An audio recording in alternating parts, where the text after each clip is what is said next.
नमस्कार दोस्तों, मैं हूं सुरेंद्र खुराना, न्यूमरोलॉजिस्ट और वास्तु एक्सपर्ट। आज एक ऐसा विषय लेंगे जो गीता के सिद्धांत पर आधारित है। जी हाँ दोस्तों, गीता के सिद्धांत पर आधारित है कर्मों का लेखा जोखा। आज इसी विषय पर बात करेंगे और जिसे न्यूमरोलॉजी में कहते हैं कार्मिक डेट्स। और ऐसी कौन सी डेट ऑफ बर्थ होती है जो कार्मिक डेट्स के साथ पैदा होती हैं, यानी कि उनको पिछले जन्मों का लेखा जोखा इस जन्म में चुकाना पड़ता है और उनको वैसा ही एनवायरनमेंट मिलता है जैसा उनको पिछले जन्म में मिला, और वो इस जन्म में अपने कर्मों का लेखा जोखा भुगतान करते हैं।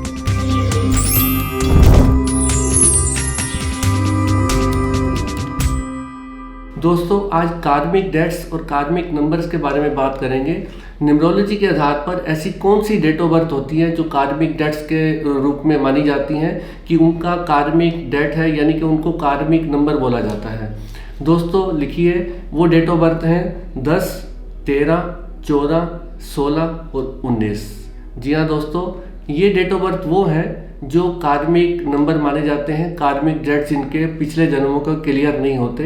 हाँ, उसमें क्लियर करना चाहूँगा, 10 डेट ऑफ बर्थ ऐसी होती है जिसका पुराना डेट्स नहीं होता, उसको क्लीन स्टेट बोला जाता है। जी हाँ दोस्तों, क्लीन स्टेट यानी कि उनकी पुराने जन्मों का उनका कुछ ज़्यादा कार्मिक डेट्स नहीं है।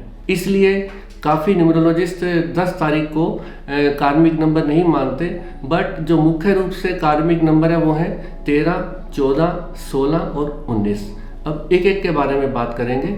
दोस्तों, सिंपल भाषा में बात करें तो ऐसे व्यक्ति जो पिछले जन्म में जिनके कुछ कर्म बाकी रह गए थे और उन्होंने अपने जीवन में जो उनको जिम्मेवारियां मिली उसका निर्वाह अच्छे से नहीं किया, और उनको फिर वैसा ही वातावरण इस जन्म में मिलता है और वही डेट ऑफ बर्थ मिलती है, और इस जन्म में वो जब पैदा होते हैं तो उनको उसी माहौल में अपने जिम्मेवारियों का निर्वाह करना पड़ता है, यानी कि अपने कर्मों का लेखा जोखा भुगतान करना पड़ता है। उदाहरण के लिए मान लो कोई व्यक्ति 13 तारीख को पैदा होता है तो उनका ड्राइवर क्या हुआ, 4, यानी कि राहु का हुआ।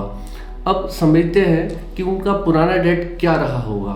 दोस्तों, मान लीजिए जो कोई व्यक्ति राहु का ड्राइवर लेके पैदा होता है, यानी कि 13 तारीख स्पेशली, वो पिछले जन्म में कहीं ना कहीं उनको ऐसा माहौल मिला कि जिसमें वो काफ़ी कुछ कर सकते थे, दुनिया का भला कर सकते थे, परंतु उन्होंने भला न करके कुछ दबंगई दिखाई, कुछ ऐसे कर्म किए, कुछ लोगों को सताया, लोगों को तंग किया कि इस जन्म में उनको 4 नंबर डेट ऑफ बर्थ मिली, यानी कि 13 तारीख डेट ऑफ बर्थ मिली, ड्राइवर 4 मिला। अब दोस्तों, उनके वो कर्म इरेज तो हो नहीं सकते। अब उनका क्या होगा, उनको इस जन्म में 13 तारीख मिली और उनको मौका मिलेगा कि आप अपने कर्मों को इरेज कीजिए, यानी कि कर्मों को कर्मों से ही काटिए। दोस्तों, इसकी कोई पूजा भी नहीं होती कि आप सोचो कि मैं पूजा करवा के अपने 13 तारीख के पुराने कर्मों को माफ़ करवा लूँ।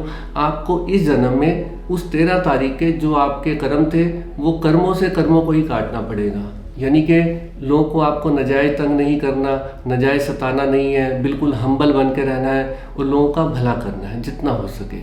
और दोस्तों, ये मान लीजिए इस जन्म में उनके कर्मों को जज किया जाएगा और उस आधार पर ही उनके कर्मों का लेखा जोखा बैलेंस बराबर किया जाएगा। नहीं तो उनको अगले जन्म में फिर कार्मिक डेट के साथ ही पैदा होना पड़ेगा और फिर यहीं से उनकी दोबारा यात्रा शुरू होगी और उनको उसी हिसाब से अपने कर्मों को बराबर करना पड़ेगा। दोस्तों, अब बात करते हैं 14 तारीख की। 14 तारीख एक ऐसा कार्मिक नंबर है, ऐसी कार्मिक डेट ऑफ बर्थ है जिस पे पैदा हुए लोग जो कि पिछले जन्म में उन्होंने आज़ादी का दुरुपयोग किया। दोस्तों जी हाँ, या तो सपोज मान लीजिए 14 तारीख वाले जो भी व्यक्ति होते हैं वो पिछले जन्म में कहीं राजा रहे होंगे या बहुत ऊंचे पद पर रहे होंगे, उनको खूब आज़ादी मिली होगी, लोगों का भला करने के लिए समय मिला होगा, परंतु उन्होंने आज़ादी का दुरुपयोग किया, ना तो लोगों का भला किया, कहीं ना कहीं उन्होंने गुंडागर्दी की या कुछ अपने कर्मों अपना उसका जो उनको शक्ति मिली उसका मिसयूज़ किया, दुरुपयोग किया। तो इस जन्म में उनको बिल्कुल हम्बल रह के रहना पड़ेगा और आज़ादी का दुरुपयोग नहीं, यानी कि अपने पूरे जिम्मेवारी के साथ कर्मों का निर्वाह करना पड़ेगा, चाहे वो परिवार के प्रति जिम्मेवारियां हो, समाज के प्रति हो, देश के प्रति हो, जैसा उनको माहौल मिलेगा। और ये भी मानना पक्का है, न्यूमरोलॉजी ऐसा एक्सेप्ट करती है कि उनको पिछले जन्म में जैसा माहौल मिला था उनको इस जन्म में लगभग वैसा ही माहौल मिलेगा। यानी कि वो बड़े खजांची हो सकते हैं, बड़े मंत्री हो सकते हैं, उनको जिम्मेवारी वाला पद मिल सकता है और उन पर नज़र रखी जाएगी कि ये अपने कर्मों का निर्वाह कैसे करते हैं, फिर उनका लेखा जोखा बराबर किया जाएगा। और दोस्तों ऐसी एक कार्मिक डेट ऑफ बर्थ और है जो है 16 तारीख, यानी कि एब्यूज़ ऑफ लव, प्यार में धोखा देना, प्यार का दुरुपयोग करना, कहीं पे रिश्तों का दुरुपयोग करना। अगर किसी ने पिछले जन्म में ऐसा किया है तो उसको इस जन्म में वैसा ही माहौल मिलेगा और या तो उसको डिसअपॉइंटमेंट मिलेगी रिश्तों से या पैसों से, या कोई धोखा हो जाएगा उनके साथ, क्योंकि उनका ड्राइवर साथ होगा। और हमने पहले ही पढ़ा था कि ड्राइवर साथ वालों को डिसअपॉइंटमेंट बहुत होती है। तो इस जन्म में उनके कर्म कैसे कट सकते हैं?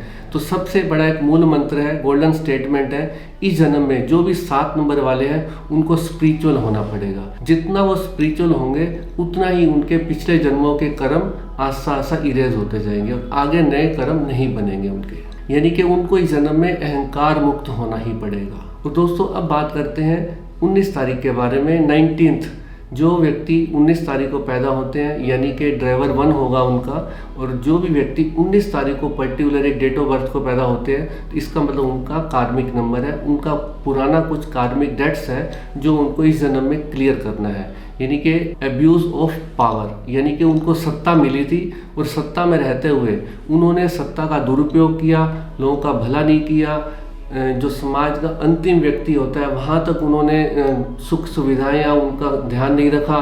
तो इसलिए उनको इस जन्म में लगभग वैसा ही माहौल मिलेगा और उनको इस जन्म में अपने कर्मों को सुधारना पड़ेगा। अगर सुधार लिया तो ठीक है, नहीं तो फिर उनको अगले जन्म में सेम ऐसे ही डेट ऑफ बर्थ मिलेगी 19 तारीख की और ऐसा ही माहौल मिलेगा जिसमें उनको अपने कर्मों से ही इरेज करना पड़ेगा। अगेन उनको कहीं ना कहीं पावर मिलेगी, कहीं ना कहीं उनको पास अथॉरिटी होगी। अब जरूरी नहीं कि वो सारे के सारे सत्ता में अथॉरिटी वाले हों, कहीं ना कहीं उनको चाहे समाज के प्रति अथॉरिटी मिलेगी, चाहे अपने परिवार के प्रति मिलेगी, यानी कि उनको कहीं ना कहीं अपने कर्मों को सुधारने का मौका मिलेगा।